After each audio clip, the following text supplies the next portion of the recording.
같이 기도드리겠습니다.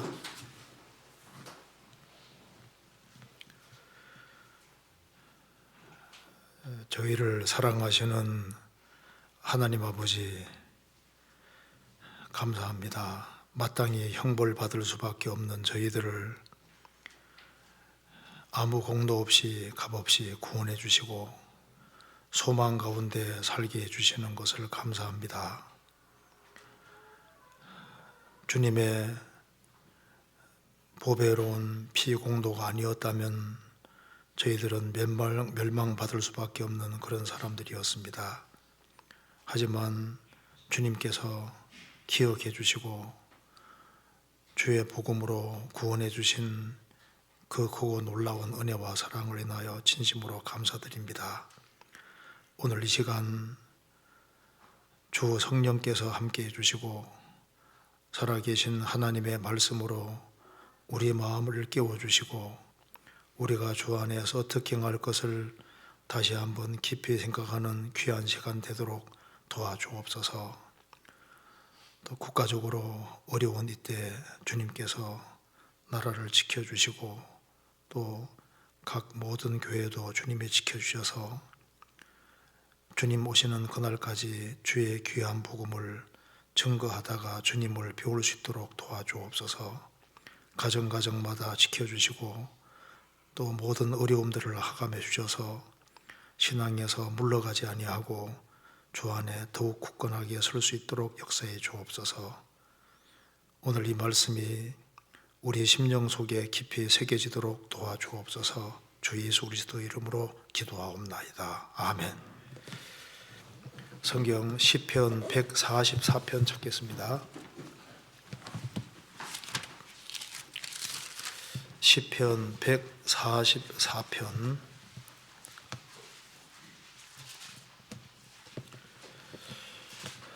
제가 몇 군데를 읽겠습니다. 1절 나의 반석 여호와를 찬송하리로다. 저가 내 손을 가르쳐 싸우게 하시며 손가락을 가르쳐 치게 하시도다. 여호와는 나의 인자시요 나의 요새시요 나의 산성이시요 나를 건지시는 자시요 나의 방패시요 나의 피난처시요 내 백성을 내게 복종케 하시는 자로다. 여호와여, 사람이 무엇이간데 주께서 저를 알아주시며 인생이 무엇이간데 저를 생각하시나이까. 사람은 헛것 같고 그의 날은 지나가는 그림자 같으니이다. 7절입니다. 위에서부터 주의 손을 펴사 나를 큰 물과 이방인의 손에서 구하여 건지소서. 저희 입은 괴사를 말하며 그 오른손은 거짓의 오른손이니이다. 11절 이방인의 손에서 나를 구하여 건지소서. 저희 입은 괴사를 말하며 그 오른손은 거짓의 오른손이니이다. 거기까지입니다. 오늘은 여기 시편 144편을 중심으로 해서 조금 생각해 보도록 하겠습니다. 여기 시편 144편은 이 말씀 속에 그 다윗의 그 신앙생활의 모습이 여기에 잘 기록이 되어 있습니다. 여기 이제 144편에 보면은 크게 손에 대해서 세 가지가 여기 기록이 되어 있습니다. 1절에 보면은 나의 반석 여호와를 찬송하리로다. 저가 내 손을 가르쳐 싸우게 하시며 손가락을 가르쳐 치게 하시도다. 여기 내 손을 하나님이 가르치시고 가르쳐 싸우게 하셨다. 여기 다윗의 손이 기록이 되어 있습니다. 하나님이 다윗의 손을 훈련시키고 전쟁을 위해서 훈련시키고 그 손과 손가락을 훈련시켰다고 했습니다. 그리고 이제 그 다윗의 손이 나와 있고 그 7절에 보면은 위에서부터 주의 손을 펴사 나를 큰 물과 이방인의 손에서 구하여 건지소서. 7절에는 위에서부터 주의 손을 펴사 그 주님의 손이 여기에 기록이 되어 있습니다. 그 1절에는 다윗의 손이 나오고 7절에는 주님의 손이 나오고 그리고 그 뒤에 이방인의 손에서 구하여 건져서 이방인의 손이 여기에 기록이 되어 있습니다. 그리고 8절에도 저희 입은 괴사를 말하며 그 오른손은 거짓의 오른손이니이다. 11절에도 이방인의 손에서 나를 구하여 건져서 저희 입은 괴사를 말하며 그 오른손은 거짓의 오른손입니다. 그러니까 여기에 다윗의 손이 나와 있고 주의 손이 나와 있고 이방인의 손, 그 이방인의 손이 얼마나 아주 거짓된 손인지 8절과 11절에서 두 번이나 강조해서 그 오른손은 거짓의 오른손이라고 이렇게 강조를 했습니다. 그래서 오늘 그 세 종류의 손이라는 이 제목으로 조금 생각해 보려고 합니다. 하나님이 천지를 창조하시고 사람을 만드셨는데 그 사람의 신체 부위 중에서 참 신비한 것이 많이 있는데 그 중에 대표적인 것이 손입니다. 제가 한번 인터넷에 확인해 보니까 한 사람이 손을 구부렸다가 폈다 하는 것이 평생에 한 2,500만 번 정도 손을 이렇게 구부렸다 폈다고 한다고 합니다. 누가 센지 모르겠는데 한테 2,500만 번. 그래도 이게 계속 잘 움직여지는 게 신기하지 않습니까? 그래서 참 손만 봐도 이 손은 하나님이 만드셨다는 것을 분명하게 알 수 있습니다. 그리고 손도 또 똑같은 손이 없다고 하잖아요. 지구상에 그 많은 사람이 있어도 손이 똑같은 사람이 없고 똑같이 생긴 손도 없고 또 손의 정맥 구조도 사람마다 다 다릅니다.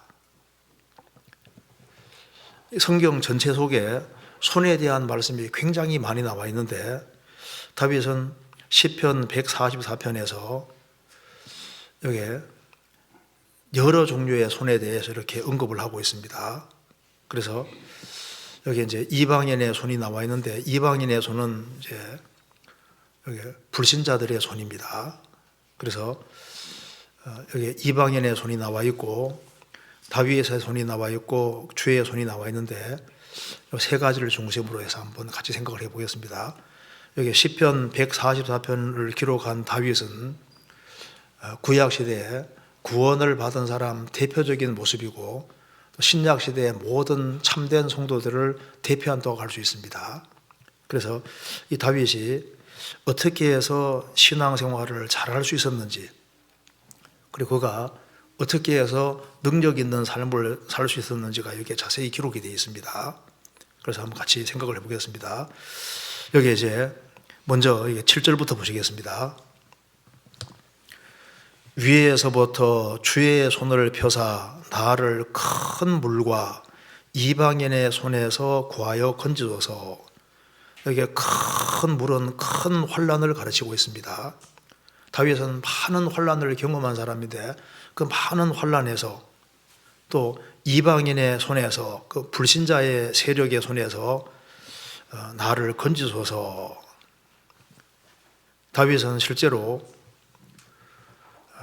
이방인의 손에서 불신자들의 손에서 실제로 건짐을 받은 사람입니다.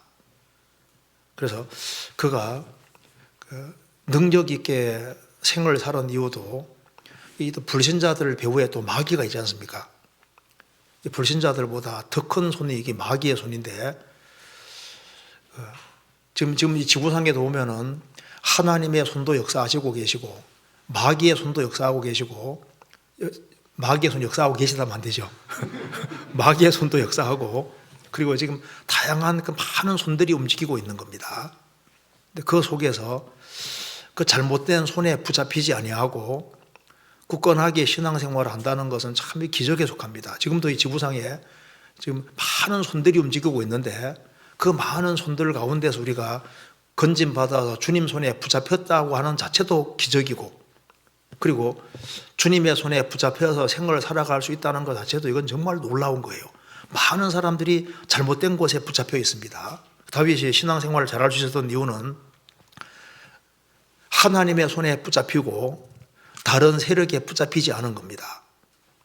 그래서 여기에 다윗의 그 간절한 그 기도와 소원 속에 나를 큰 물과 이방인의 손에서 구하여 건지소서.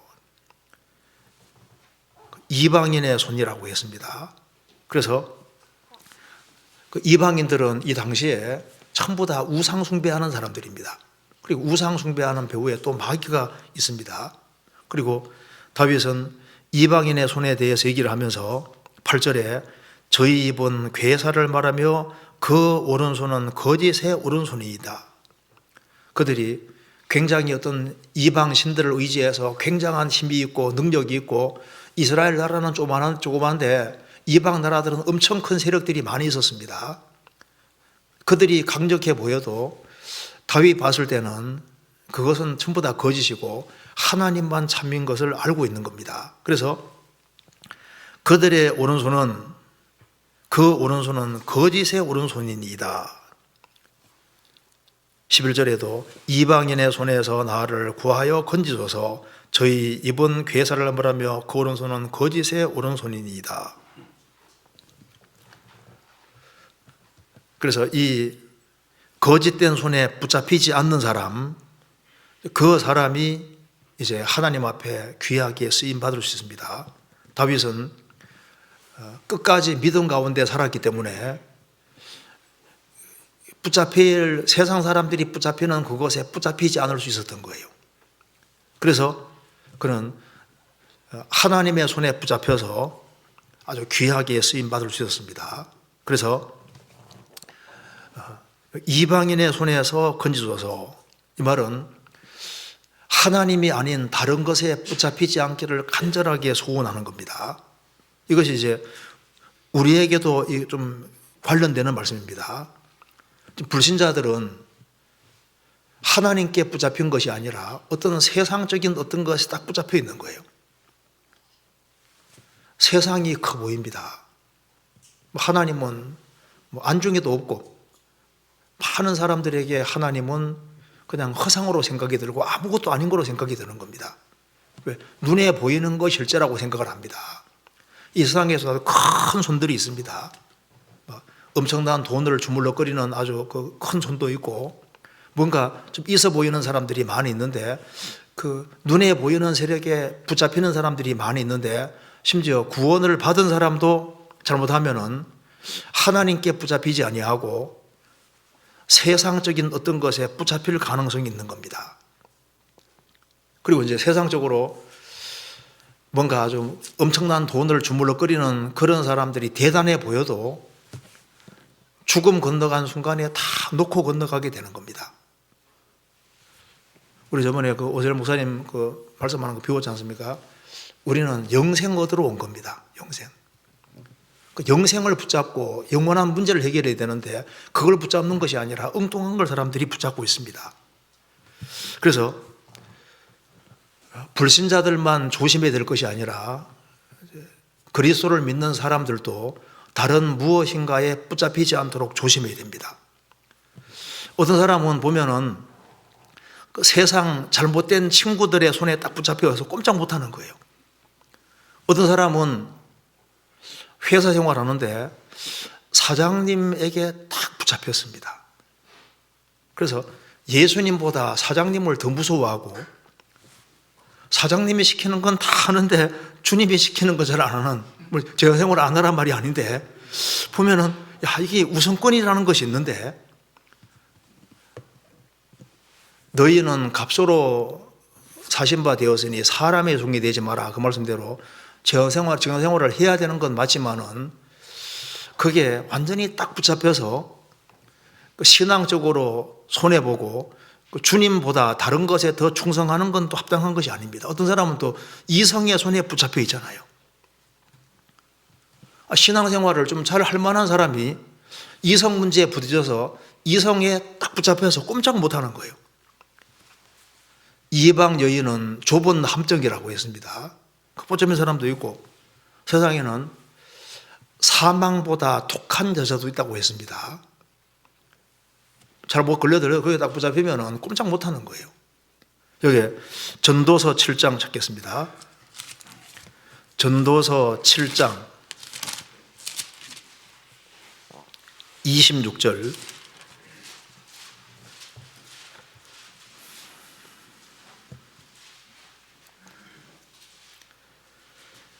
내가 깨달은즉 마음이 올무와 그물 같고 손이 포성 같은 여인은 사망보다 독한 자라. 하나님을 기뻐하는 자는 저를 피하려니와 죄인은 저에게 잡히리로다. 솔로몬이 말했습니다. 내가 깨달은즉 마음이 울무와 같고 그물 같은 여자가 있더라. 또 손이 포성 같은 여인이 있더라. 붙잡히면은 이제 얼매어서 꼼짝 못하게 만드는 겁니다. 사망보다 독한 여자가 있더라. 하나님을 기뻐하는 자는 저를 피하려니와 죄인은 저에게 잡히리로다. 생을 살아가면서 좋은 사람 만난다는 것이 참 중요한 겁니다. 괜히 만나지 말아야 될 사람 만나서 아주 인생에서 아주 크게 손해보는 경우가 있잖아요. 그래서 하나님 제발 생을 살아가면서 꼭 내가 감당할 수 있는 사람만 만나게 도와주세요. 괜히 엉뚱한 사람 만나서 엄청 고생할 수도 있는 겁니다.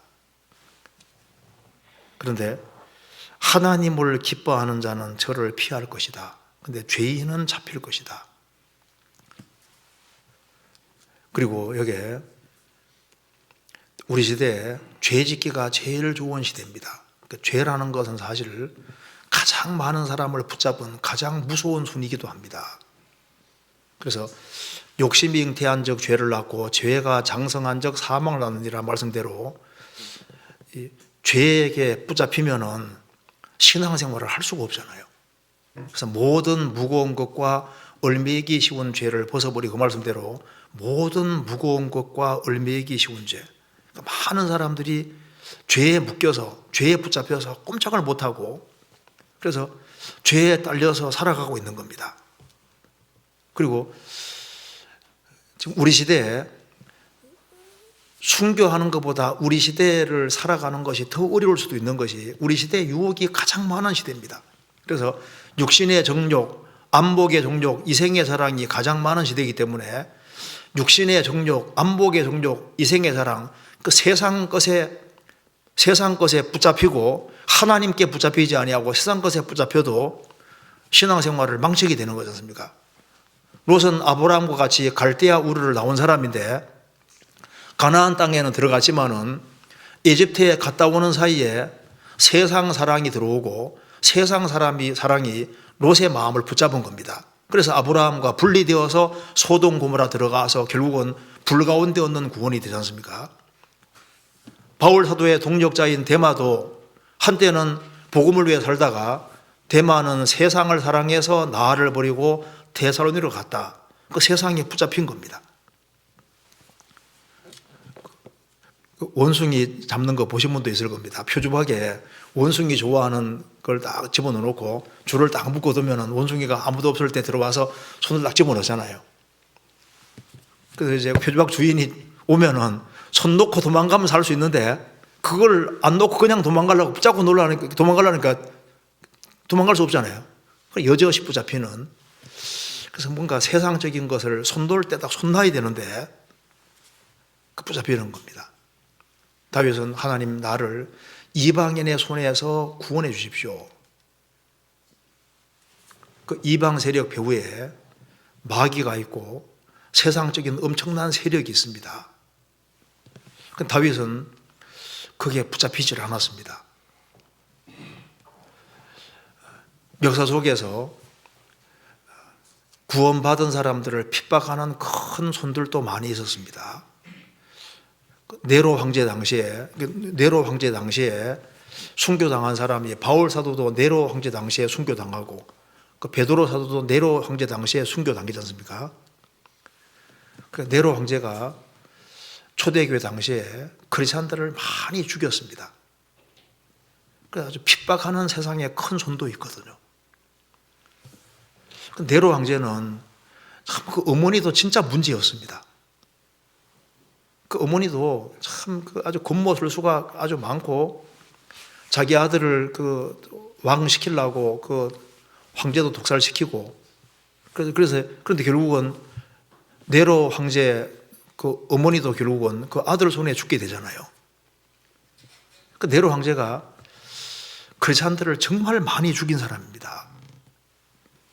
역사 속에서 크리스찬들을 많이 죽인 사람들이 있었는데 그래도 주님께 붙잡힌 사람들은 순교하면서도 죽음이라든가 다른 것에 붙잡히지 아니하고 이깁니다. 제가 한번 그래 보니까 불가리아에서 13년 동안 이제 예수 믿는 것 때문에 이제 계속적으로 감옥에서도 계속 전도하니까 13년 동안에 이제 감옥에서 있다가 하나님의 도움으로 이제 기록적으로 이제 벗어난 사람이 간증하는데, 자신이 불가리아에서 13년 동안 감옥 생활하면서도 내가 알은 것이 있다. 하나님의 손이 공산당의 손보다 더 크더라고 말입니다. 그렇죠? 하나님의 손은 공산당의 손보다 훨씬 크죠. 이방인의 손에서 나를 구하소서. 이방인의 손에서. 구원을 받고 난 이후에 생을 살아가는 가운데 우리가 좀 눈을 크게 보면은 마귀가 가장 크게 역사하는 시대가 또 우리 시대입니다. 마귀가 전 세계적으로 손을 쫙 펼치고 그 사람 마음을 딱 붙잡아서 하나님을 등지게 만드는데, 우리 시대가 정말 꼭 그런 시대입니다. 성경 요한복음 12장.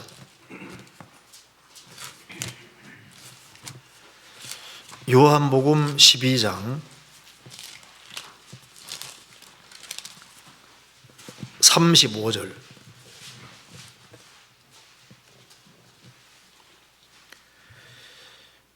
예수께서 가라사대 아직 잠시 동안 빛이 너희 중에 있으니 빛을 있을 동안에 다녀 어두움에 붙잡히지 않게 하라. 어둠에 다니는 자는 그 가는 바를 알지 못하느니라. 예수님 말씀하셨습니다. 자, 빛이 있을 동안에 빛을 믿으라고 하셨습니다. 빛을 있을 동안에 다녀 어둠에 붙잡히지 않게 하라. 어둠에 붙잡히는 사람, 어둠에 다니는 자는 그 가는 바를 알지 못하느니라. 너희에게 아직 빛이 있을 동안에 빛을 믿으라. 그리하면 빛의 아들이 되리라. 빛이 있을 동안에 다녀 어둠에 붙잡히지 않게 하라. 어둠에 붙잡힌 사람들이 대다수입니다. 지금 이 배후에 사탄은 지금까지 안 죽고 그대로 살아 있습니다. 이사야 14장에서도 아침의 아들 계명성 온 천하를 꿰는 자입니다. 너 열국을 엎은 자여, 전 세계를 둘러엎은 자가 마귀고, 요한계시록 12장에서도 마귀는 온 천하를 꿰는 자라. 마귀는 하나님처럼 경배하 받으러 가다 쫓겨난 놈이기 때문에 마귀의 최종 목적은 전 세계 사람들이 자기에게 굴복하는 거예요. 그래서 마귀가 배후에서 계속적으로 작업을 해오고 있습니다. 전 세계를 자기를 굴복하게, 자기에게 순종하고 경배하게 만들기 위해서 작업을 해오고 있습니다. 그래서 지금 철학 속에도 이렇게 하나님의 도움으로 철학책이 나온 것보다는요, 이렇게 마귀의 도움으로 쓰여진 책들도 진짜 많습니다. 무신론 철학은 이건 완전히 마귀 작품입니다. 그렇잖아요. 그래서 공부를 많이 하면 할수록 하나님과 점점 멀어집니다. 그런 사람들이 많잖아요.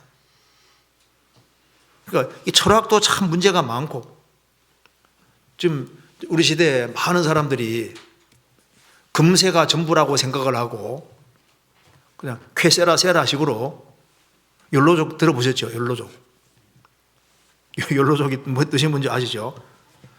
You only live once. 당신은 딱 한 번밖에 못 산다. 일생 한 번밖에 못 사니까 어떻게 해야 되느냐? 뭐 내세를 준비하라 그게 아니라, 그러니까 금세가 전부고 딱 죽음으로 끝나니까 이상 네 편한 대로, 네 원하는 대로 살아라. 그런 식으로 계속 부추깁니다. 그리고 이제 우리 시대에 마귀가 배후에 정말 많은 작업을 하고 있기 때문에 그 잘못된 가르침에 붙잡힌 사람이 굉장히 많이 있는 거예요. 어떤 한 과학 이제 무신론자가 교회 학교 다니는 학생에게 이제 신앙 깨트리기 위해서 말합니다. 야, 너 하나님 있는지 보여줄 수 있겠니? 보여주면은 그러니까 제가 얘기했습니다. 하나님이 어디 있는지 내게 말해주면은 내가 사과 한 개 줄게 하니까 걔가 말합니다. 그러면 하나님이 안 계시다는 것을 보여주면은 내가 사과 2개 드릴게요. 교회 학교 제대로 다닌 거죠. 제대로. 하나님이 없다고 생각하는 것 자체가 정말 놀라운 거예요. 그리고 하나님이 정말 없다는 것이 믿어지면은 제일 무서운 사람이 될 수도 있습니다. 그래서 지금 매스컴이라든가 방송 이런 데 보면 야, 큰일 났다는 생각이 많이 듭니다. 그 음악이라든가 미술이라든가 이제 스마트폰 이런 거 통해서도 사람들 마음과 생각 속에 잘못된 것을 계속 집어넣어서 어쩌면은 이게 스마트폰이 이게 영혼을 붙잡아서 하나님을 완전히 등지게 하는 그런 손이 될 수도 있는 거예요. 어떤 사람은 유튜브에 딱 붙잡힐 수도 있습니다. 그래서 하나님께 붙잡혀야 되는데 다른 것에 붙잡히는 사람들이 많고 요즘 신학교도 또 문제가 많은 데도 많습니다. 신학교 1학년 들어갈 때는 죽으면 죽으리라, 2학년 되면 죽을 까노라, 3학년 되면 죽기는 내가 왜 죽어? 성경을 제대로 배우러 들어갔다가 오히려 하나님을 완전히 등지게 되는 수도 있습니다. 그런데 다윗은 그 잘못된 손에서 정말 벗어나서 하나님께 붙잡힌 바 된 사람입니다. 지금 우리가 구원을 받았다는 건 이건 정말 놀라운 거예요. 다른 많은 잘못된 손들이 움직이고 있는데 거기에 붙잡히지 아니하고 구원을 받게 됐다는 것은 정말 놀라운 겁니다. 그래서 우리의 눈을 뜨게 만들어준 것이 이게 복음이고, 아차, 이 잘못된 손들이 많이 있는데 그걸 내가 벗어나서 기적적으로 구원을 받았다 그 말입니다. 그러면 다윗이 어떻게 돼서 다른 것에 붙잡히지 않고 신비케 생을 살 수 있었을까? 시편 144편에는 다윗의 신앙의 모습을 볼 수 있습니다. 한번 성경 찾아보시겠습니다. 시편 144편 보기 전에 먼저 시편 31편부터 보시겠습니다. 31편 15절입니다. 15절 제가 읽겠습니다. 내 시대가 주의 손에 있사오니 내 원수와 핍박하는 자의 손에서 나를 건지소서. 내 시대가 주의 손에 있사오니, 이게 주의 손이 나오고 내 원수와 핍박하는 자의 손에서 나를 건져서, 내 원수와 핍박하는 자의 손이 나오고, 그런데 그 속에서도 내 시대는 주의 손에 있습니다. 하나님의 주인됨과 하나님의 주권을 믿고 있습니다. 즉 세상의 어떤 손보다 하나님의 손이 더 크다는 것을 알고 있습니다. 이 우주 만물을 창조하시고 이 우주가 하나님의 손 안에 있고 지구가 하나님의 장중에 있고 모든 나라, 모든 인생이 하나님의 손에 있다는 것을 알고 있습니다. 그래서 하나님이 가장 크신 분이라는 걸 알았기 때문에 그는 자신이 하나님의 손이 항상 움직이고 있다는 걸 알고 있는 겁니다. 그래서 그는 정말 하나님 중심으로 생을 살았습니다. 그래서 여기 시편 144편 2절을 찾겠습니다.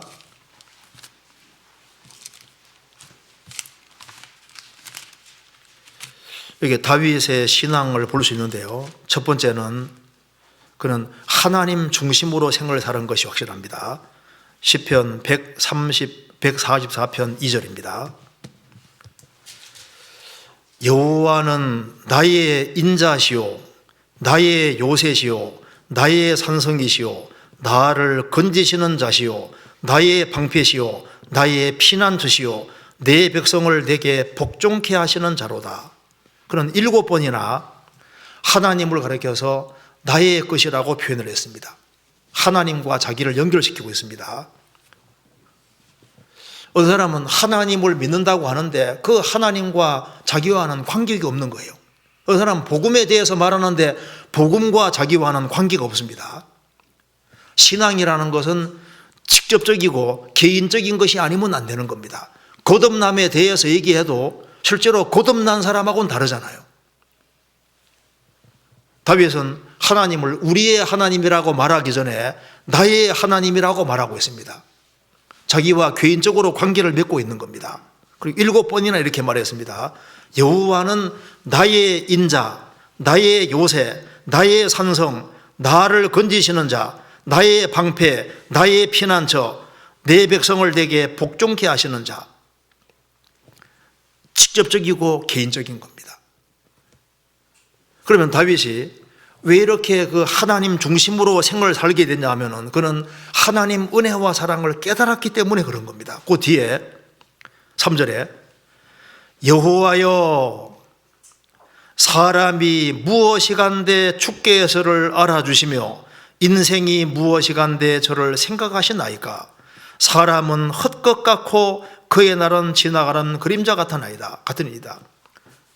여호와여 사람이 무엇입니까?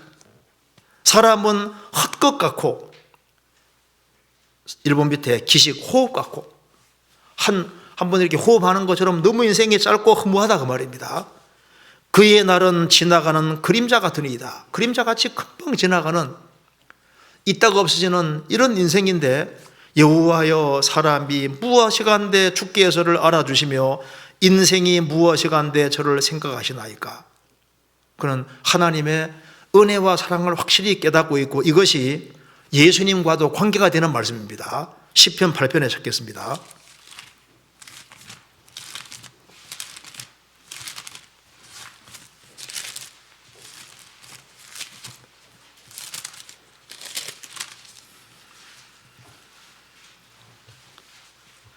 (3절입니다) 주의 손가락으로 만드신 주의 하늘과 주의 베풀어 두신 달과 별들을 내가 보니 사람이 무엇이간데 주께서를 생각하시며 인자가 무엇이간데 주께서를 권고하시나이까. 저를 천사보다 조금 못하게 하시고 영화와 중기로 관을 씌우셨나이다. 이 시편 8편을 예수님이 직접 마태복음 21장에도 인용하셨고 또 이 시편 8편 내용이 시보리스 2장에도 자세히 설명이 나와 있습니다. 예수님에 대한 말씀이라고 말을 하고 있습니다. 그래서 천사 위에 계신 주님께서 천사보다 잠깐 못하게 사람이 되시고 십자가에 죽으시고 부활하시고 영광과 존귀로 관쓰셨고 재림할 때는 만물을 발 아래 복종케 하신다 그 말입니다. 다윗은 시편 8편을 쓰면서 여호와여 사람이 도대체 무엇이길래 사람을 그토록 생각하십니까? 예수님의 성육신을 미리 보고 있는 겁니다. 예수님이 오셔서 십자가에 죽으심으로 죽고 부활하심으로 영광과 존귀로 관쓰시는 그것이 자기 때문이라는 걸 다윗은 깨닫고 있는 거예요. 그래서 다윗이 왜 시편 144편에서 하나님 인생이 무엇이길래 하나님이 그렇게 인생을 알아주십니까? 왜 그토록 생각하십니까? 그는 성령의 감동으로 예수님을 미리 봤던 겁니다. 예수님이 자기 때문에 죽으시고 자기 때문에 피를 흘리시고 예수님이 자기 죄를 대속한다는 사실을 확실하게 깨우친, 즉 하나님의 은혜와 사랑을 확실히 깨우친 사람입니다. 그래서 그는 하나님의 은혜와 사랑을 참으로 경험한 사람이기 때문에 7번이나 하나님은 나의 것이다, 하나님과 자기는 직접 관계가 있다고 얘기를 하고 있는 겁니다. 그는 하나님 은혜와 사랑을 깨달았고 또한 그는 하나님이 자기 인생의 전부입니다. 그래서 하나님은 정말 자기와 직접 관계가 있는 분이라는 걸 알고 있는 거예요. 그래서 이런 다윗을 하나님이 훈련시켰다고 말입니다. 시편 144편입니다.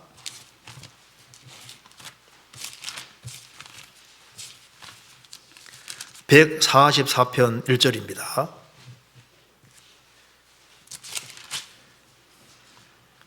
나의 반석 여호와를 찬송하리로다. 다윗은 하나님을 가리켜서 나의 반석 여호와라고 했습니다.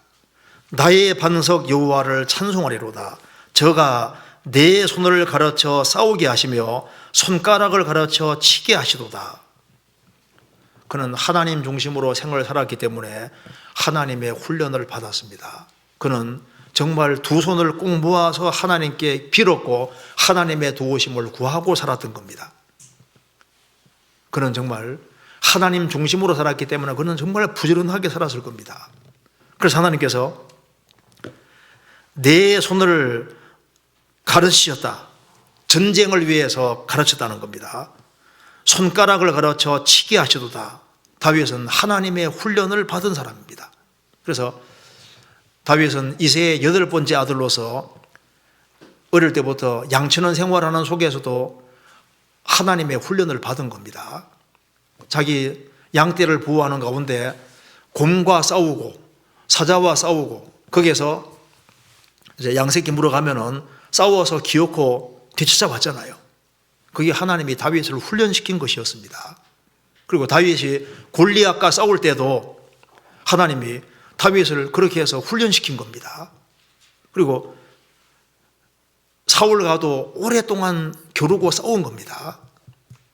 거기서 참고 인내하는 것도 배우고 기름 부음 받은 자이기 때문에 정말 어떤 경우에도 그를 사랑하고 그를 높이고 그것도 하나님이 훈련시킨 거예요. 그는 하나님께로부터 많은 훈련을 받았습니다. 그래서 나중에 왕이 되고 통일왕국을 이루고 하나님께 영광을 돌릴 수 있었던 겁니다. 왜 하나님이 다윗을 훈련시켰냐면 그는 하나님의 은혜와 사랑을 깨닫고 하나님 중심으로 생을 살았고 두 손을 모아서 정말 하나님께 드린 거예요. 하나님의 도움을 정말 구하고 살았으니까 하나님이 그렇게 훈련시켰던 겁니다. 또 한 가지는 다윗은 꿈이 있었습니다. 시편 144편입니다. 12절. 그는 이런 것을 꿈꾸고 있는 사람입니다. 12절에 우리 아들들은 어리다가 장성한 나무 같으며 우리 딸들은 궁전의 식양대로 아름답게 다듬은 모퉁이돌 같으며 우리의 곳간에는 백곡이 가득하며 우리의 양은 들에서 천천과 만만으로 번성하며 우리 수소는 무겁게 실었으며 또 우리를 침노하는 일이나 우리가 나가서 막는 일이 없으며 우리 거리에는 슬피 부르짖음이 없을진데 이러한 백성은 복이 있나니 여호와를 자기 하나님으로 삼은 백성은 복이도다. 다윗이 어떤 것을 꿈꾸고 있었을까요? 그는 하나님이 통치하는 나라가 오기를 간절히 바랐던 겁니다.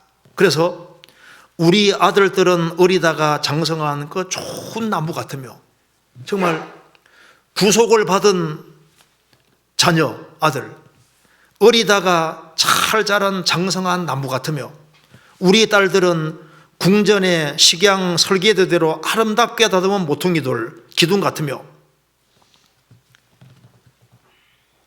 자녀들이 구속을 받고 하나님께 쓰임을 받고 우리의 창고에는 곡식이 가득하고 우리의 양은 들에서 천천만만으로 번성하며 우리의 수는 무겁게 실었으며 우리를 침노하는 일이나 우리가 나가서 막는 일이 없으며 정말 전쟁이 없는 거리에서 슬피 부르짖음이 없는 주님이 정말 통치하는 그런 통일된 나라가 되고 그리고 이스라엘이 안정될 뿐 아니라 하나님 이름이 전 세계에서 영광받는 그것을 간절히 소원했던 겁니다.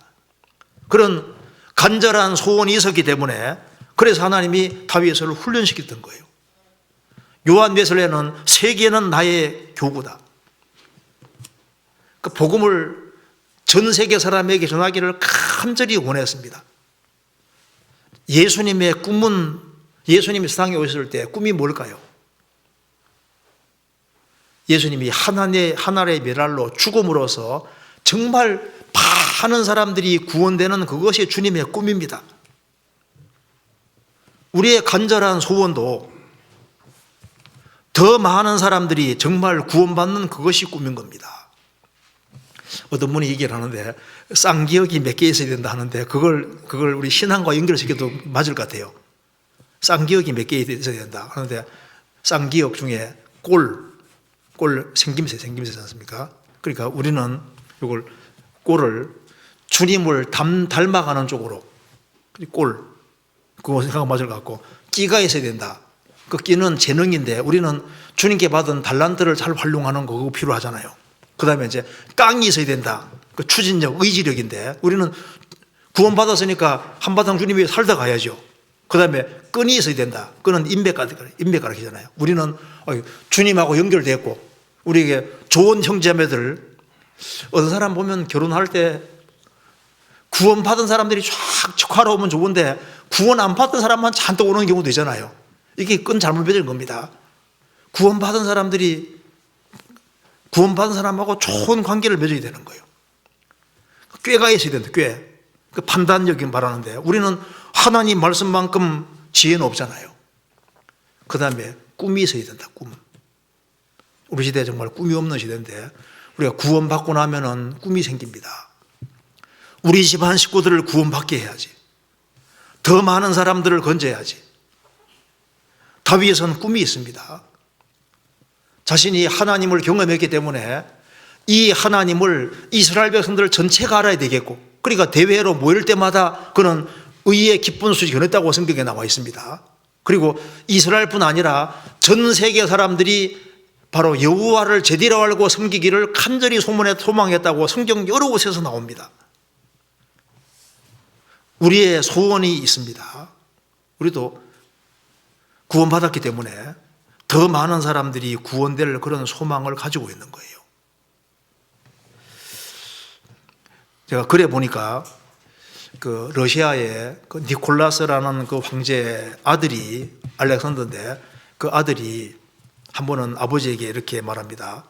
아버지, 농노를 이제 러시아도 옛날에 농사짓는 노예나 마찬가지 농노들이 고생하는 걸 보면서 아버지 이거 해방시켜주면 안 좋겠어요 하니까 니 왜 어떻게 그런 생각을 했냐 하니까 성경을 배우다 보니까 성경에는 모든 사람은 다 똑같은 형제고 러시아도 기독교 천년 국가입니다.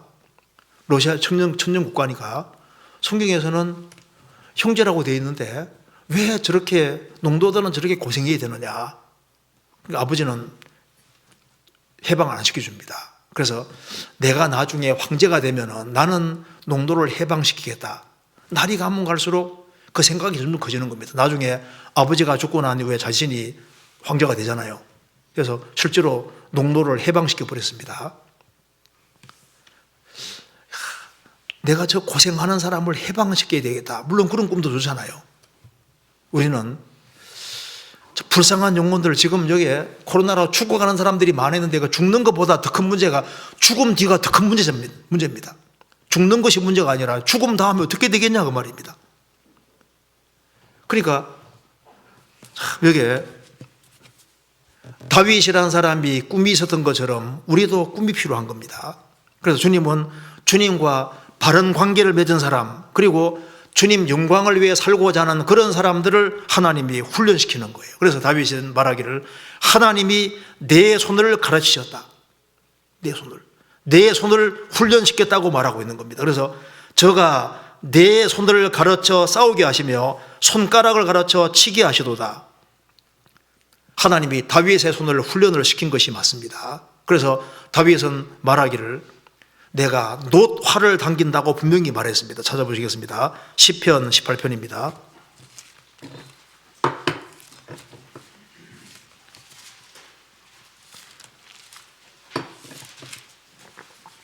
(34절)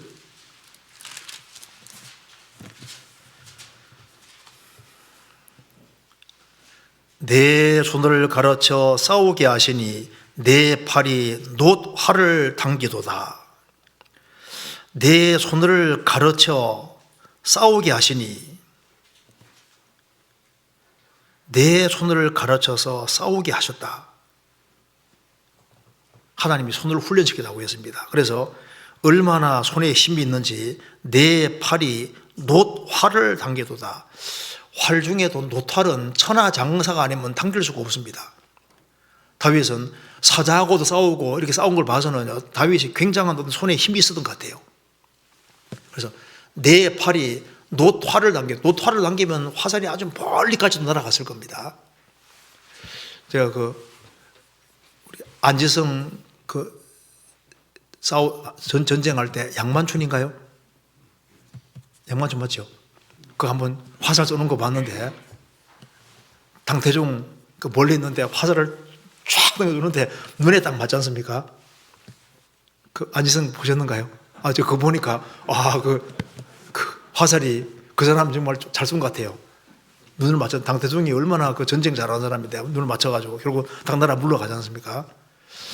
여기 다윗은 정말 여기에 노화를 남겨두다. 그러니까 아주 멀리까지 날아갈 수 있는 그런 팔이 아주 힘이 있고 능력이 있었습니다.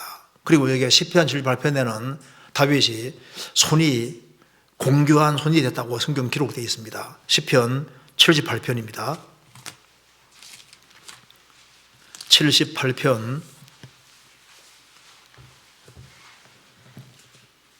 70절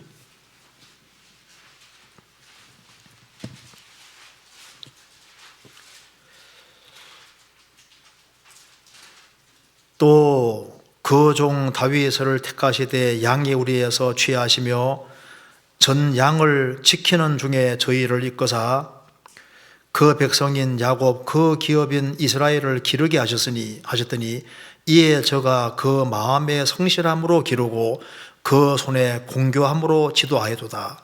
다윗은 예수님의 그림자입니다. 이것은 다윗이 이렇게 한 것은 예수님이 성실한 마음으로 구원받은 사람들을 이렇게 기르고 예수님이 아주 공교한 손으로 성도들을 지도할 것을 미리 그림자로 보여준 겁니다. 그런데 여기서 일차적으로 다윗 손을 공교한 손이라고 했습니다. 아주 기술이 있고 이렇게 아주 손이 아주 공교했다고 되어 있지 않습니까? 그러니까 여기 하나님이 여러 가지로 다윗을 훈련시킨 것이 확실합니다. 그리고 하나님께 인생을 의탁하는 사람은 하나님이 그 사람들의 손을 훈련시키는 것이 확실합니다. 여기 성경에 그런 구절들이 많이 있는데요. 창세기 49장 창세기 49장 23절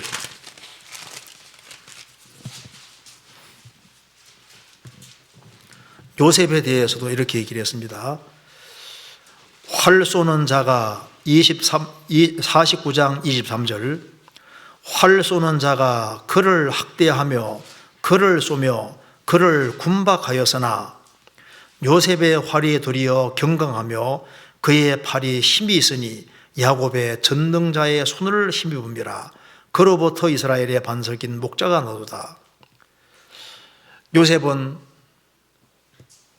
10명의 형들에게도 많은 화살을 받았고, 그리고 이제 에집트 내려가서도 우상숭배 사회 속에 살면서 얼마나 많은 화살을 받았겠습니까?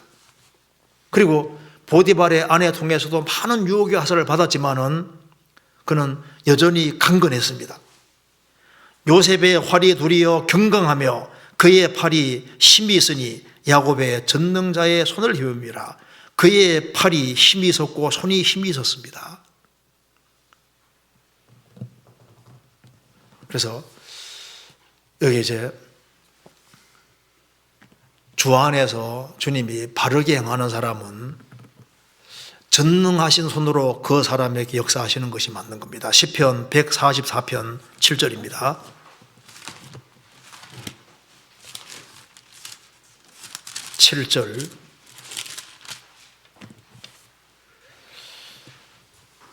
위에서부터 주의 손을 펴사 나를 큰 물과 이방인의 손에서 구하여 건져줘서, 위에서부터, 아래서부터가 아니라 위에서부터 주의 손을 펴사 초자연적으로 주님 손이 내려와서 주님이 그를 간섭해 주시고 그를 훈련하셨던 겁니다. 그래서 하나님이 다윗이 바르게 살려고 하니까 하나님이 다윗의 사역에 하나님의 손을 펴서 하나님이 그를 훈련시켰고 손을 훈련시키고 인생을 만들어가서 나중에 그를 아주 귀하게 사용하신 것처럼 주의 손을 펴사 세상에서 손 중에서 아름다운 손은 이쁜 여자 손일까요? 엄마 손일까요? 보통 엄마 손. 그 쪼글쪼글하지만 엄마 손만큼 아름다운 손이 없다고 하잖아요. 손 중에서 제일 아름다운 손은 예수님 손입니다. 왜? 십자가 못 박힌 손이니까. 주의 손. 그래서 주의 손을 펴사 주님의 손이 구약 시대 때만 활동하는 것이 아니라 지금도 신약 시대도 활동하고 있습니다. 그러니까 성경에 말씀하기를 하나님의 능하신 손 아래 겸손하라. 때가 되면 너희를 높이리라. 주의 능하신 손 아래. 주님 손은 능하신 손이고 그 손이 구약 시대만 움직이는 것이 아니라 신약 시대도 움직이고 있습니다. 한 무리의 그 관광객이 이제 산을 가는 높은 산을 가고 있는데 여기 이제 어떤 지역을 이렇게 간단하게 탁 뛰어 넘어야 되는데 밑에는 아주 막 절벽같이 아주 굉장히 무섭게 되어 있습니다. 어떤 사람은 탁탁 뛰어 넘는데 어떤 사람은 너무너무 무서워하는 거예요. 그래서 이제 인도하는 사람이 손을 딱 내밀어 손 붙잡으라고 하니까 밑에가 너무너무 무섭게 보이니까 못 붙잡는 거예요. 그때 그 가이드가 말하기를 아주 검게 거슬린 손을 보이면서 이 손은 한 번도 실수한 적이 없는 손이니까 붙잡으라고. 그러니까 그 손 딱 붙잡으면은 탁 뛰어넘을 수 있는 겁니다. 생을 살아가는 가운데 가장 큰 손이 배후에 있는데 그게 바로 주님의 손입니다. 우리 포크레인 보면요, 포크레인 볼 때 보면은 손처럼 생겼잖아요. 얼마나 힘이 센지 그냥 확 퍼가지고 우리 확 불어당기는데 그 보면 손 중에 정말 큰 손, 포크레인 같은 그 보면은 그거보다 훨씬 정말 큰 손이 주님의 손이고 주님의 손이 배후에 계신 겁니다. 그래서 다윗은 하나님의 손이 움직이고 있는 걸 느끼고 있으니까 여기에 주의 손을 펴사 이렇게 말하고 있습니다. 성경 누가복음 1장 66절에도 세례 요한에 대해서 얘기하면서 주의 손이 저와 함께 하밀러라. 세례 요한에게 주의 손이 함께 했다고 했고 요셉에게도 주의 손이 함께 했다고 했습니다. 성경 에스라 느헤미야도 보면은 주님의 선한 손의 도움을 받았다. 주님의 선한 손이 움직이고 있었습니다. 다니엘서 1장 보면은 다니엘과 세 친구에 대해서 얘기하면서 성경 기록되어 있기를 다른 사람들보다 다니엘과 세 친구는 10배나 뛰어났다. 10배. 그래 나와 있죠? 10배가 히브리어에는 10개의 손입니다. 10배가 10개의 손이, 히브리 원어에는 10개의 손입니다. 그러니까 한 사람이 10사람 몫을 했다 그 말입니다. 10사람 몫을. 그러니까 하나님이 도와주시면은 10사람이 할 것을 한 사람이 할 수도 있는 거예요. 에스겔에게 여호와의 권능이 함께했다. 그 여호와 권능이 히브리어는 손입니다. 손.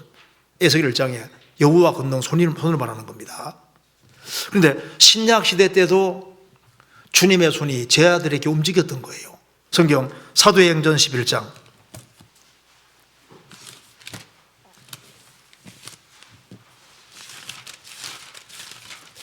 사도행전 11장 21절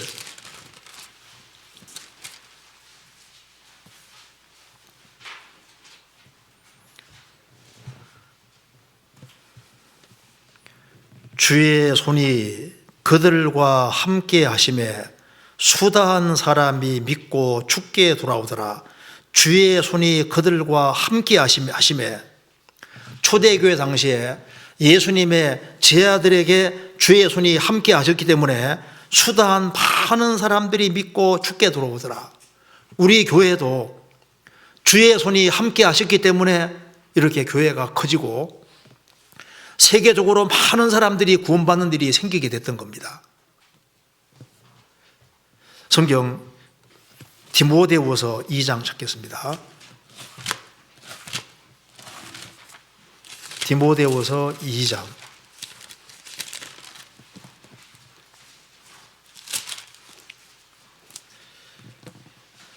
11절입니다. 11절 빛보다 이 말이요 우리가 주와 함께 죽었으면 또한 함께 살 것이요 참으면 또한 함께 왕노릇 할 것이요 우리가 주를 부인하면 주도 우리를 부인하실 것이라.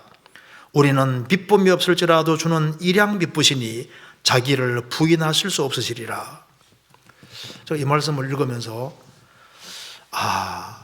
여기 말한 대로 우리는 믿음이 없을지라도, 우리는 참되고 진실함이 없을지라도, 우리는 연약하기 때문에 우리는 때때로 주님 앞에 합당치 못하게 행동할 때도 있습니다. 그런데 우리는 믿음이 없을지라도 믿음을 완전히 저버리면 처음부터 생명이 없는 겁니다. 우리는 부족한 것이 많다고 말입니다.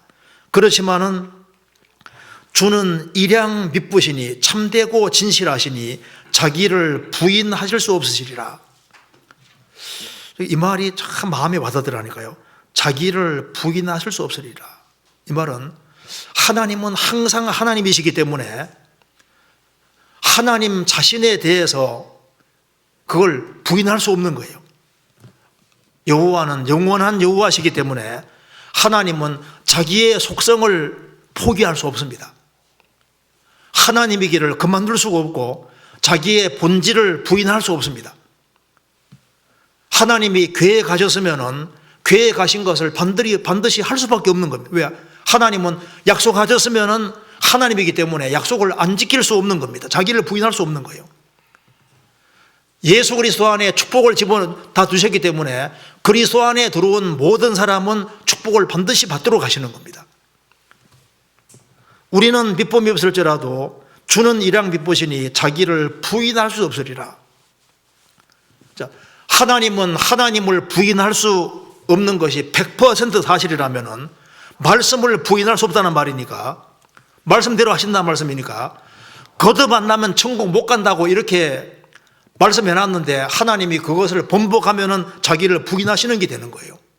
그러니까 반드시 거듭나야 됩니다. 그리고 불신자들은 지옥을 간다고 했으면은 지옥을 안 보내면 하나님이 자기를 부인하는 것이 되는 겁니다. 우리가 주 안에서 신앙생활을 바르게 한 것에 상 준다 그러면은 상 안 주시면 자기를 부인하시는 게 되는 거예요. 우리는 믿음이 없을지라도 주는 일양 믿으시니 자기를 부인할 수 없으시리라. 이 성경 말씀대로 하시는 위대하신 하나님의 손이 구원받은 사람 배후에 있고, 그래서 구원받은 사람은 생을 살아가는 가운데 저는 넘어질지라도 아주 엎드러지지 않는다.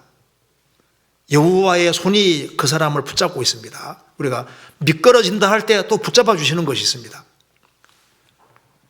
다윗은 이방인의 손보다 훨씬 큰 손이 배후에 있는 것을 알았습니다. 우리도 지금 구원받고 가장 큰 손이 이 우주를 붙잡고 있는, 지구를 붙잡고 있는, 모든 나라들을 붙잡고 있는 손이 배후에 있는 거예요. 우리 인생은 뛰어봤자 하나님 손 안에서 뛰고 있는 겁니다. 저희 어머니 가끔 하는 얘기 중에 야, 벼룩은 뛰어봤자 장판이다. 벼룩은 뛰어봤자 장판이다. 그렇죠. 뛰어봤자 장판 안에 뛰는 겁니다. 인생은 뛰어봤자, 특별히 구원받은 사람은 하나님 손 안에 있는 거예요. 그런데 이 하나님의 손이 구원받은 사람들 배후에 있다는 겁니다. 그런데 그 하나님의 손이 세상 것에 붙잡히지 아니하고 하나님께 붙잡히면은 주님이 알게 모르게 인생을 만들어가는 거예요. 그런데 이 주님의 손은 엄청 풍부한 손입니다.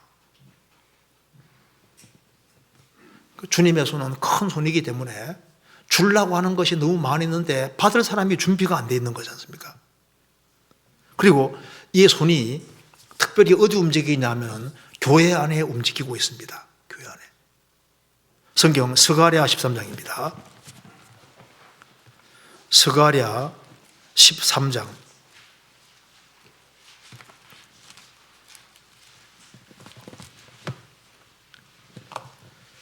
7절입니다.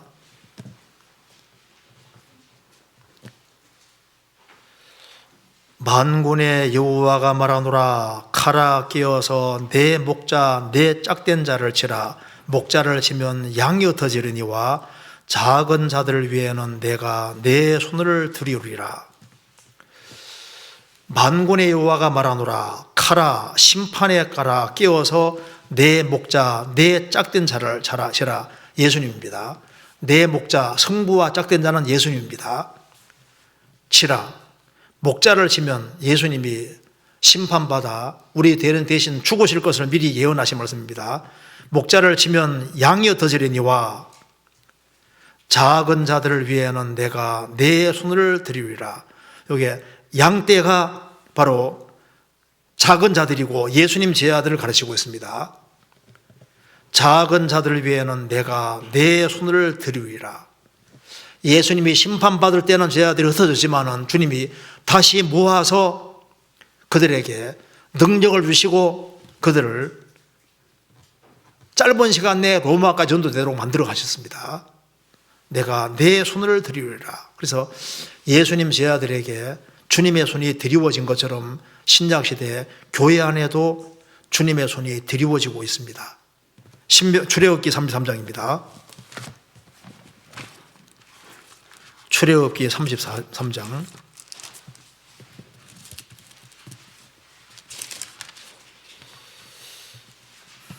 20절.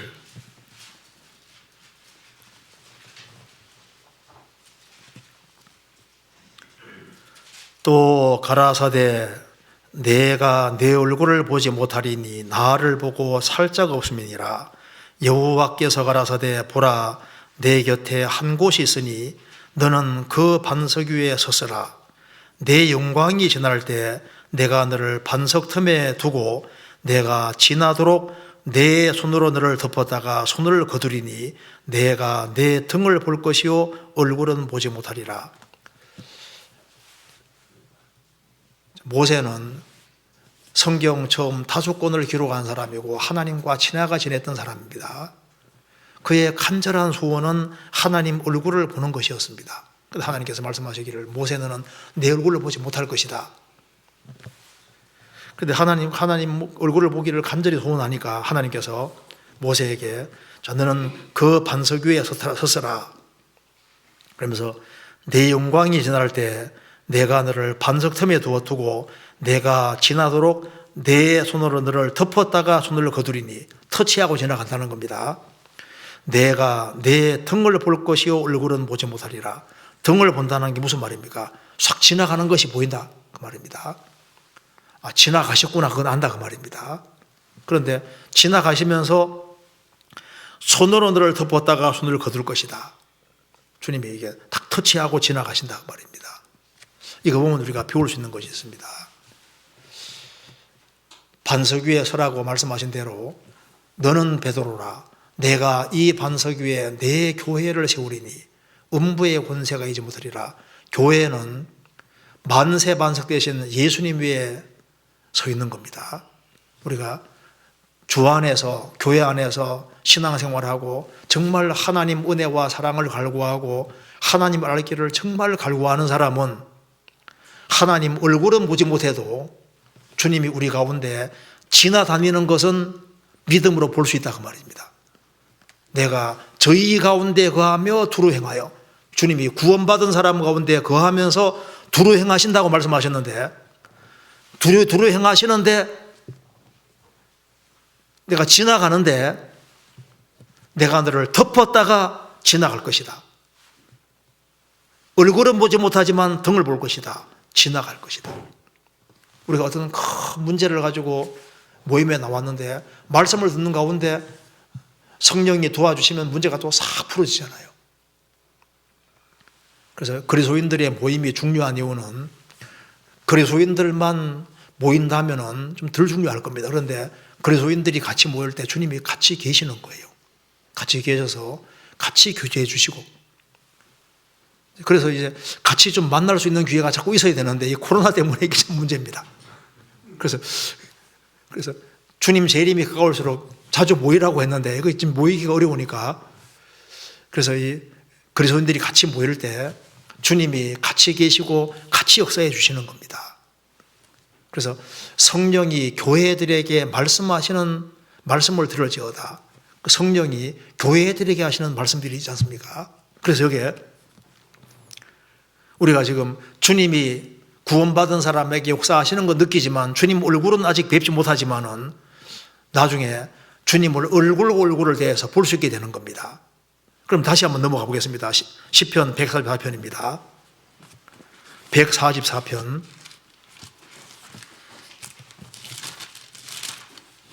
그럼 왜 손을 훈련시킬까요? 144편 1절입니다. 1절 나의 반석 여호와를 찬송하리로다. 저가 내 손을 가르쳐. 왜 하나님의 손을 훈련시켰을까요? 싸우게 하시며 손가락 가르쳐 치게 하시는도다. 전쟁이 있기 때문에 손을 훈련시켰던 겁니다. 왜 하나님이 다윗이라는 사람 손을 훈련시켰다는 것은 손만 훈련시킨 게 아니지 않습니까? 그 인생을 하나님이 왜 훈련시켰냐 하면은 싸움 때문에. 이스라엘 나라가 분열되어 있으니까 이스라엘 나라를 통일왕국을 이루고 그렇게 해서 하나님 영광을 나타나게 해야 되는 싸움이 있기 때문에 다윗을 훈련시킨 것처럼 신약시대도 마찬가지입니다. 왜 크리스찬들을 훈련시키느냐?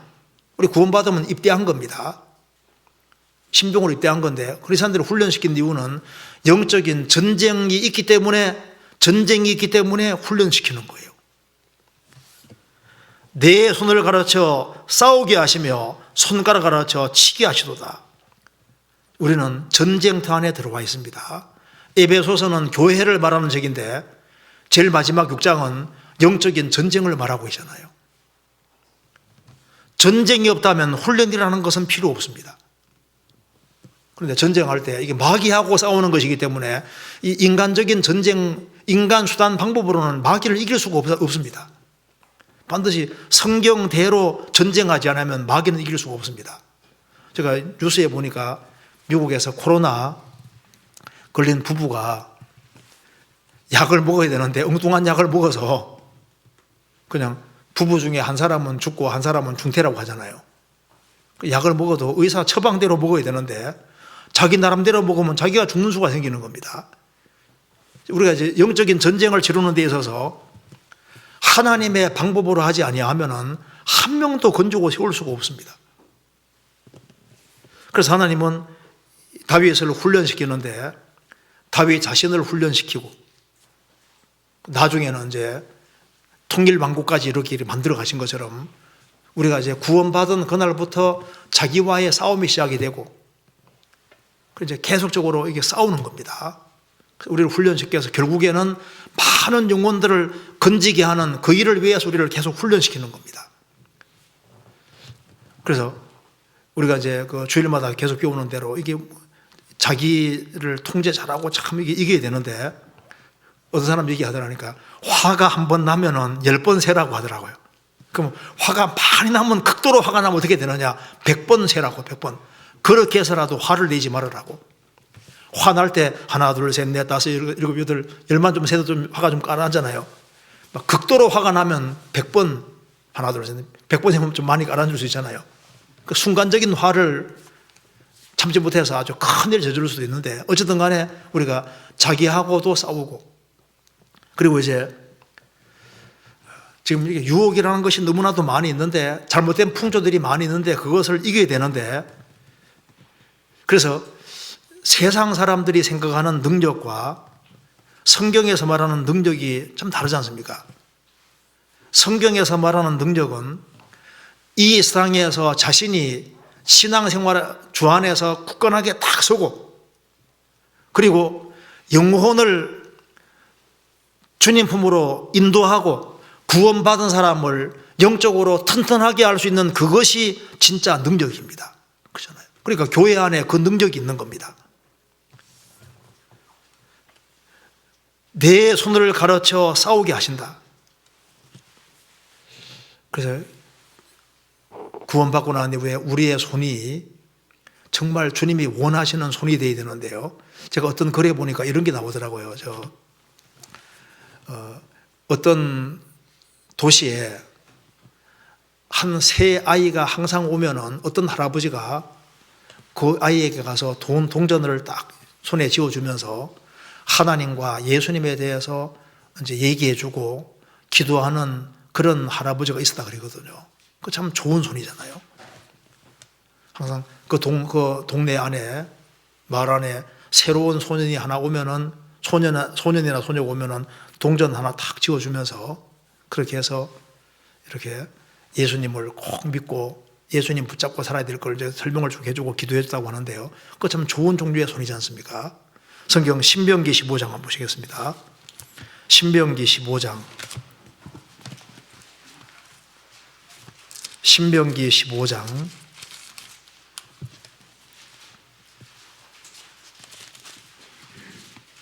7절.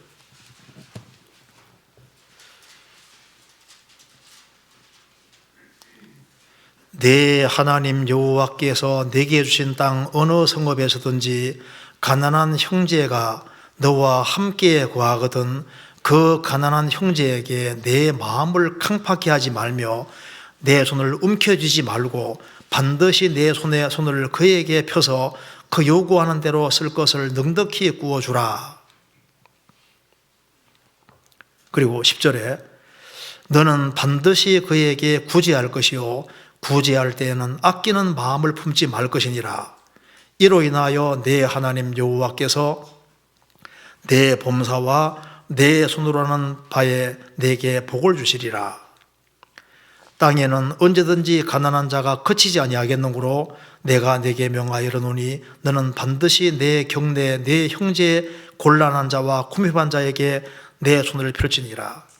이 손을 불쌍한 사람에게 편다는 것은 마음이 딱 열려 있어야지만 가능하잖아요. 그래서 하나님 쪽으로 마음이 열려 있는 사람은 틀림없이 형제자매 쪽으로 마음이 열릴 것이고, 하나님 쪽으로 마음이 열려 있는 사람은 불쌍한 영혼도 쪽으로도 마음이 열려 있을 것이기 때문에 마음이 열리면은 손도 열리게 되는 겁니다. 그래서 우리가 이 어려운 시절에 우리 주변에 있는 형제자매들을 보고, 혹시 어려운 형제자매가 없는지도 보고, 우리가 이제 구원받은 사람을 참 견고하게 만드는 이것도 힘이고, 그리고 구원받은 사람들이 또 신앙생활을 잘하면은 또 많은 사람을 또 건질 수도 있게 되는 겁니다. 그런데 이 주님의 이 손이 벼에 드리고 있는데, 구원받은 사람은 주님이 그 사람을 붙잡고 있지 않습니까? 있는데 참 이 불행은 지금 이 우주가 하나님의 손 안에 있는데 주님 손에 붙잡히지 아니하면은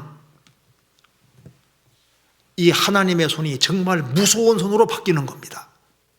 그래서 끝까지 하나님을 등지는 이런 코로나19 이런 재앙들이 이렇게 오는 것 자체가 그 속에서 인생을 다시 한번 생각하고 죽음이라는 걸 생각하고 빨리 주님 품으로 돌아오라는 그 신호가 될 수 있는데, 그 속에서도 육신적인 것만 생각을 하고 하나님에 대해서 관심을 갖지 아니하고 그렇게 해서 결국은 하나님을 등지는 손이 든다면은 그 하나님의 손은 아주 무서운 손으로 바뀝니다. 성경 전도서 여기 히브리서 10장입니다. 히브리서 10장 30절.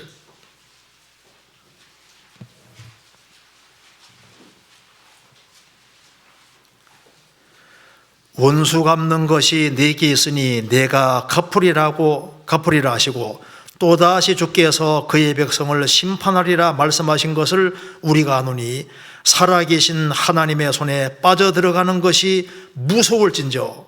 여기 하나님을 가리켜서 살아계신 하나님이라고 했습니다. 살아계신 하나님, 또 살아계신 하나님의 손, 이 손이 천지를 창조하신 손이고 이 우주를 붙잡고 있는 손인데, 이 손에 빠져들어가는 것이 무서울진저 원수 갚는 것이 내게 있으니 내가 갚으리라. 하나님과 원수가 되는 이것은 정말 무서운 겁니다. 그 다윗은 시편 144편에서 또 한 가지 중요한 얘기를 하고 있습니다. 시편 144편입니다.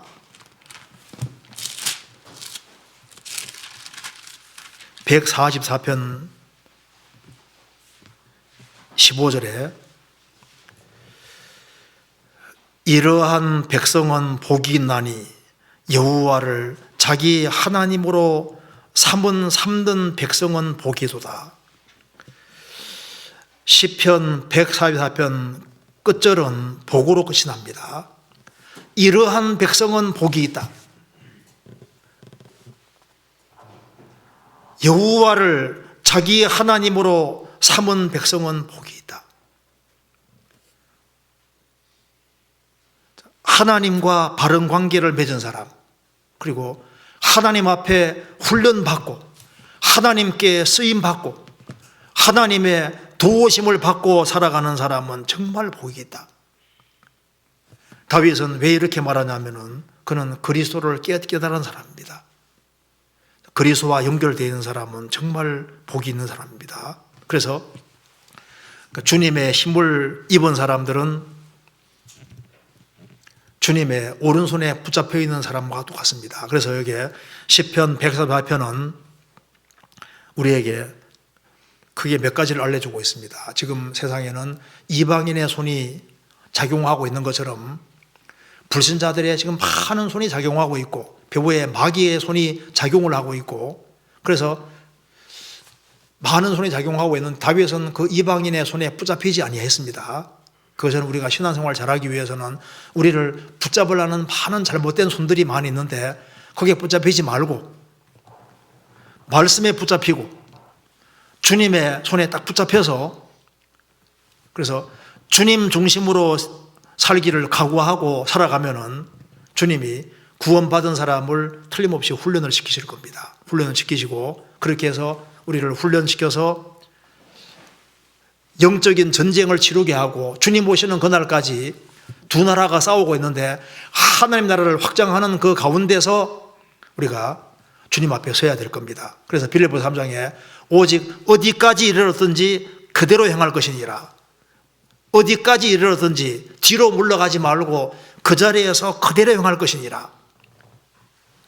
우리가 겸손으로 시작했으면 계속적으로 겸손의 길을 걸어가고 두려워 떨림으로 구원을 이루어가 말씀하신 것처럼 구원받은 게 확실하면은 구원받은 것 바깥으로 계속 나타내고, 그리고 세상 것을 배설물 여기고 그리스도를 더 얻기를 갈망하는 것처럼 그리스도를 더 얻고 그리스도를 더 알아가는 그쪽으로 계속 행하라 그 말입니다. 그리고 우리가 고난받는 길을 택했으면 계속적으로 고난받는 그 길에서 물러가지 말고 더 희생하고 수고하는 쪽으로, 상업길을 다름질하라고 말씀하신 대로 다른 사람이야 놀든 어떻게 하든 신경 쓰지 말고, 또 우리가 지금 복음 전하기 어려울 때는 또 우리가 매일매일 훈련을 하고 미리 또 준비하는 시간도 필요한 겁니다. 그래서 어디까지 이르렀든지 뒤로 물러가지 말고 끝까지 신앙생활 잘하는 가운데 살다가 주님 만나야 될 겁니다. 욥기 1장에 소는 밭 갈고 나귀는 풀을 뜯는데 그 말씀이 있습니다. 나귀야 풀을 뜯든 말든 소는 상관하지 않고 밭에서 계속 일하고 있지 않습니까? 불신자들이야 이렇게 살든 저렇게 살든 간에 우리는 그리스도인들이기 때문에 부르심받은 목적이 뭔지를 깊이 생각하고 부르심받은 위치에서 우리 할 일을 꾸준히 하는 가운데 주님을 만나야 되겠습니다. 그리고 이 코로나 사태가 끝이 나고 정말 짧은 시간 내에 복음이 정말 활발하게 전해지고 그렇게 하다가 주님을 뵙기를 정말 우리가 간절히 소망하는 마음입니다. 같이 기도하시겠습니다. 자비로우신 우리 아버지 하나님, 많은 사람 가운데 저희들을 구원해 주신 이 크고 놀라운 은혜와 사랑을 인하여 감사를 드립니다. 주님의 이 크신 은혜와 사랑을 저희들이 무엇으로 보답할 수 있겠습니까? 소망 없는 세상에 소망을 주시고 그리고 복된 축복 가운데 살게 해주신 것을 감사합니다. 하지만 이 귀한 복음을 깨닫지 못하고 흑암 중에 행하고 쓰러져가는 영혼들이 너무나도 많이 있습니다.